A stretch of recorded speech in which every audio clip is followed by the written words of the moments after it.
Jewellery making ഒക്കെ ആദ്യമായിട്ട് പഠിക്കുന്നവർക്ക് അത്യാവശ്യം വേണ്ട കുറച്ച് പ്ലെയേഴ്സ് ആണ് നമ്മളിന്ന് പരിചയപ്പെടാൻ പോകുന്നത്. അതിൽ ഏറ്റവും പ്രധാനപ്പെട്ടതാണ് ഈ ഒരു റൗണ്ട് നോസ് പ്ലെയർ.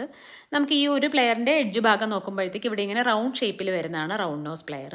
നമ്മളിത് മെയിനായിട്ട് യൂസ് ചെയ്യുന്നത് ഇപ്പോൾ ഇയർ റിങ്സിലാണെങ്കിലും ബ്രേസ്ലെറ്റിലാണെങ്കിലും ഒക്കെ നമുക്കിങ്ങനെ ലൂപ്പ് ഉണ്ടാക്കിയെടുക്കുന്നതിന്, ലൂപ്പ് എന്ന് പറയുന്നത് ഈ ഒരു ഇങ്ങനെ ഒരു ഹോൾ ഷേപ്പ് ഉണ്ടാക്കിയെടുക്കുന്നതിന് വേണ്ടിയിട്ടാണ് നമ്മൾ യൂസ് ചെയ്യാറുള്ളത്. ഇപ്പോൾ ഞാനിവിടെ ഒരു ഹെഡ് പിൻ എടുത്തിട്ടുണ്ട്. ഇതിൻ്റെ ഈ ഒരു എഡ്ജിലായിട്ട് ഞാനൊരു ലൂപ്പ് ഇങ്ങനെ ഉണ്ടാക്കാൻ പോകുന്നുണ്ട്. അപ്പം നമുക്ക് ആദ്യം ഇതിനെ ഒരു സൈഡിലേക്ക് ഒന്ന് വളച്ചു കൊടുക്കാം. അതിനുശേഷം ഇതിൻ്റെ ഈ തുമ്പത്തൂന്ന് ഇങ്ങനെ ചെറുതായിട്ട് ഉള്ളിലേക്ക് വളച്ചെടുത്താൽ മതിയാവും. എന്നിട്ട് നോക്കുമ്പോൾ നമുക്ക് ഏതെങ്കിലും ഒരു സൈഡിലേക്ക് ചരിവുണ്ടെങ്കിൽ ആ ഒരു സൈഡൊന്ന് അഡ്ജസ്റ്റ് ചെയ്ത് കൊടുത്തിട്ട് നന്നായിട്ടൊന്ന് പ്രസ് ചെയ്തെടുത്തു കഴിഞ്ഞാൽ നമുക്ക് പ്രോപ്പറായിട്ടുള്ള ഒരു ലൂപ്പ് റെഡി ആയിട്ട് കിട്ടും.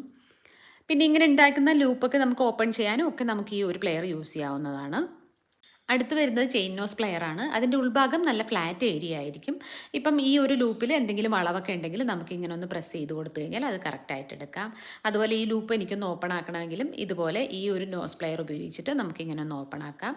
തിരിച്ചതിനെ കറക്റ്റ് പഴയ പൊസിഷനിലാക്കണമെങ്കിലും ഒക്കെ നമുക്കിതുപോലെ പ്രസ് ചെയ്ത് കൊടുത്താൽ മതി.